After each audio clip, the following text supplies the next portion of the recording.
Morant, Dillon Brooks and the swagger of the first-place Memphis Grizzlies. A contest that was meant to be a litmus test became a fourth-quarter bash. Memphis Grizzlies starters sat on the bench as the advantage over the Milwaukee Bucks ballooned to 50 points in front of a packed FedEx Forum crowd Thursday night. With the outcome all but determined, the enthusiasm began to fade until a wave swept over the arena about halfway through the fourth quarter. When Morant, Desmond Bane, Dillon Brooks, and other Grizzlies bench players joined in, the crowd got even more into it. Morant described himself as a huge fan of the wave. "It's just us having fun," Morant explained. "With the way we performed tonight, I felt like we earned it." Doing a wave during the fourth quarter of a game against the number 2 seed in the Eastern Conference is all you need to know about the confidence and swagger that resides in Memphis. The Grizzlies, 19-9, are on a 7-game winning streak after defeating the Bucks 142-101.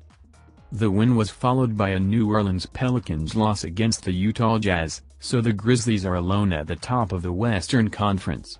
But still, there isn't a sense of satisfaction. Take Dillon Brooks, for example. The Grizzlies led 90-56 in the third quarter when he found out that Chris Middleton scored his first points of the game. Brooks let out a quick yell of frustration, even though he was limiting one of the NBA's top-tier wing scorers. In his mind, he wanted to keep Middleton scoreless. Middleton finished with 3 points and 4 turnovers on 1 of 12 shooting. Brooks scored 18 points on 7 of 14 shooting and added 4 assists. Brooks is the ultimate competitor, and he wants to win, Grizzlies coach Taylor Jenkins said. "That is what it comes down to. We talk all the time about his energy, his spirit, the tone setting he has, but he is relentless in how he approaches the game." Brooks' latest defensive performance was another masterpiece he can add to the reel. He's given Zion Williamson and Shai Gilgeous-Alexander, among others, some of their toughest nights this season. A recent NBA Defensive Player ladder on NBA.com had Brooks third this season behind OG Anunoby and Brook Lopez. Brooks said he 100% believes he should be in consideration. "I don't get the steals or the big-time blocks, but I'm going to give fits to whoever I got tonight," Brooks said. The fun started long before tip.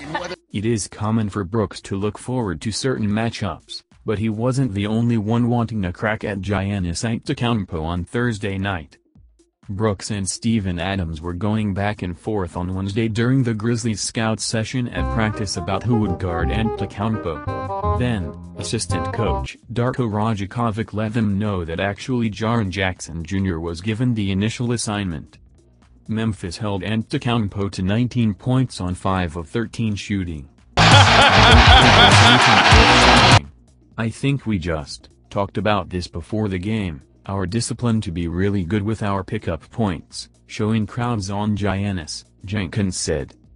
After a 5-0 homestand, Memphis will go on the road against Golden State. The hype for the Christmas Day showdown was dampened a bit after it was learned that Stephen Curry likely won't play due to a shoulder injury.